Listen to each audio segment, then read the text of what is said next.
Hey everyone, Holden Hamilton, GFS Home Loans here today with another episode. I have an awesome guest with me, Misty Rios. Misty, why don't you kind of introduce yourself, tell us a little bit about what you do, and any fun stories that you've had in the last couple of days. Oh, there's always fun stories in real estate.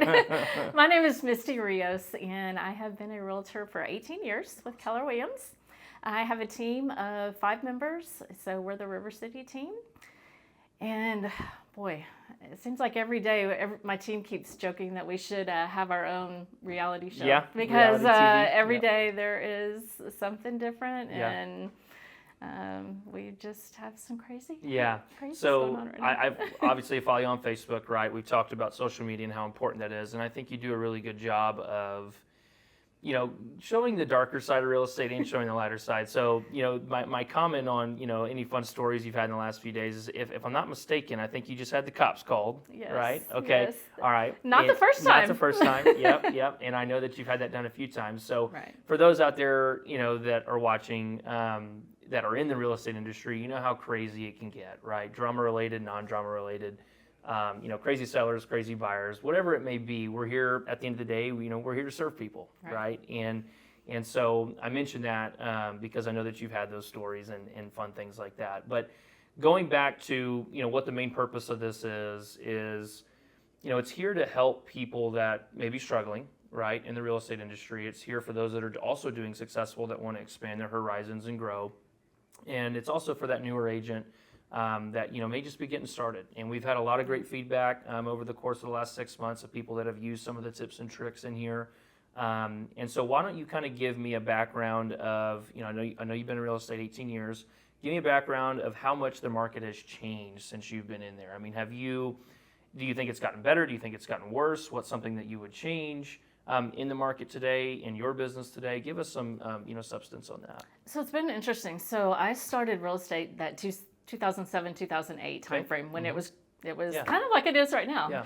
But the thing is, I didn't know any different. I came in knowing I had to hustle.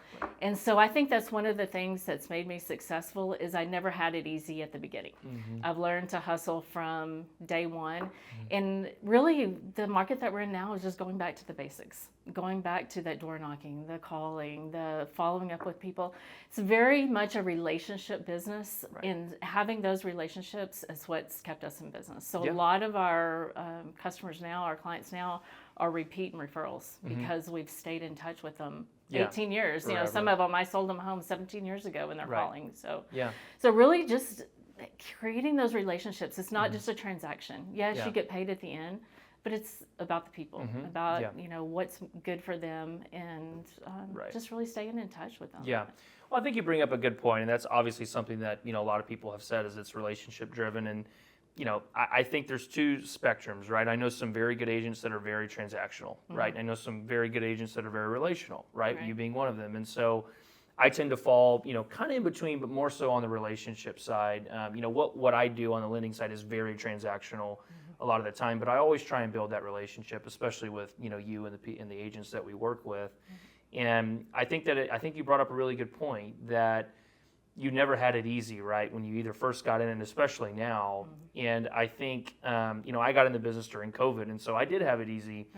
And, but I think really the big difference right now for people getting into the business right now, or for those that are thinking of getting out, is it's not easy. And I don't think this business ever is easy. Even during COVID, it may have been easier to get business, but it wasn't easy. It wasn't easy. Whenever you were getting 30 and 40 offers, trying to figure out which one's going to be the best deal for our clients and all that. And it was sad because a lot of the locals couldn't get homes.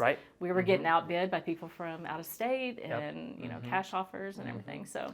Well, in VA, I mean, I always remember when I first got in, I was in College Station, but we didn't have as much VA as obviously we do San Antonio. But I remember sellers would, not look kindly on VA because of the, some of the restrictions they believe, for them to have. And so I think that you bring up a good point. I think that's something that a lot of people have talked about before is it's not that it is easy or it's not that it's not easy. It's just, it's what we're dealt, right? And we're going to adapt to whatever our environmental conditions are in the market. And I think that you've done a good job about that. So speaking on that, with the market it is currently, what are some things that you're doing in your business aside from the relationship base and, things like Right. that. What are you doing actively marketing wise, or, what are you reaching out to your past clients with? We've really been doubling down on social media. Okay. That was not Yeah. something that I was real big in other Yeah. than just scrolling through Facebook or something. But now I'm taking classes. I'm learning CapCut. I'm learning Canva. I'm learning Got it. all of this social media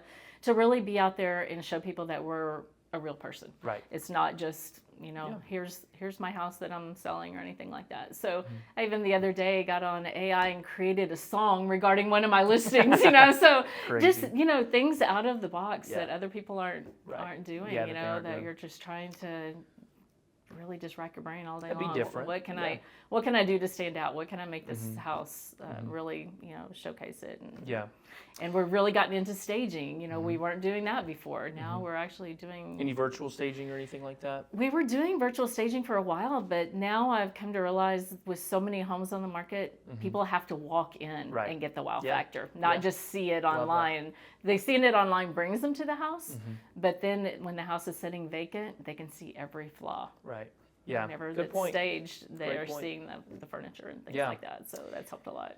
Well, social media is obviously a big thing, and I'm glad that you said that, because I younger generation, I think, is obviously more keen to using it, and they're definitely focused on it a lot more than maybe someone who's been in the business, 15, 20 years, because it's not new, but the AI's new and the TikTok's new. I mean, Right. those things are fairly new.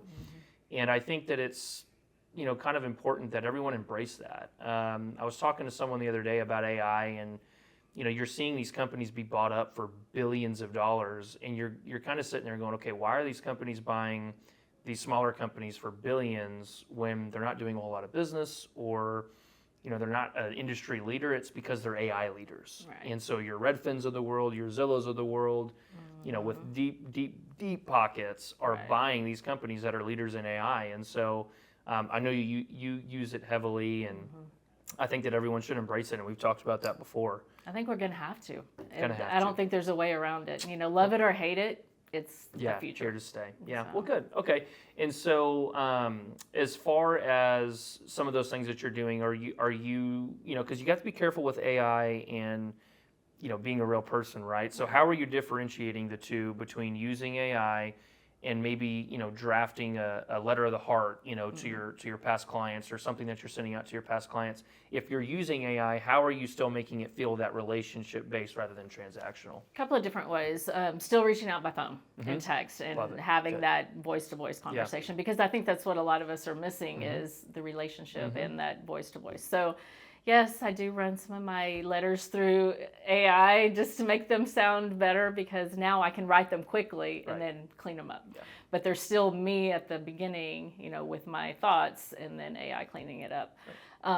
But then, just I'm still doing video walkthroughs with me walking through the house, and Good. things like that. But then I'm sprinkling in a lot of A lot of the other AI. Yeah. as well. I think it's more of a tool to use just to help you rather than it be, fully blown your Right. business. The argument I always go back to is there's a lot of, talking heads is what I call them out there. They're like, real estate agents will be replaced in 20 years or whatever. You're never going to take the emotional connection out of this, game we call real estate. Ever. It's impossible. Had that conversation with somebody the Yeah. other day. They're like, y'all are going to be out of business. Yeah. I'm like, people still want you to Right. walk them through the house. Yeah. They want Yeah. you to negotiate for them. Well, and there are so many emotions involved in a real estate transaction, whether Yes. you want to admit it or not. Sure, your commercial real estate transactions, your multi-million dollar, transactions sometimes are a little bit more transactional, but, egos get involved on those multi-million dollar Right. transactions. And I mean, it just, there's such an emotional connection to what we do. And I think that's why people who are relationship based do it, honestly, a lot better than some of those that are transactional based. So I think it all comes full circle when you talk about AI and you talk about relationships, because we got to lean on both, but we got to find that happy medium. My goal at the end of a transaction is to get a hug. Yeah. That's my, Yeah. whenever love they hug me at the end of the transaction or Yeah. at the end of a showing, I'll be like, okay, Yeah, I've I done did it. Yeah, And it's really that Yeah. that solidification that I did my job good. Right, They yeah. have that trust in me that, Right. know. Yeah. Yeah. And I mean, hugs these days after COVID. Those are Yeah, hard to come by. exactly. Yeah. Exactly. But So- you're not going to get that from a robot. If Exactly. a robot's out there showing you Nope, houses, not or at all. the robot's not going to be the one calling the cops for the Yeah, squatters exactly. and Yeah, all yeah. that kind of stuff.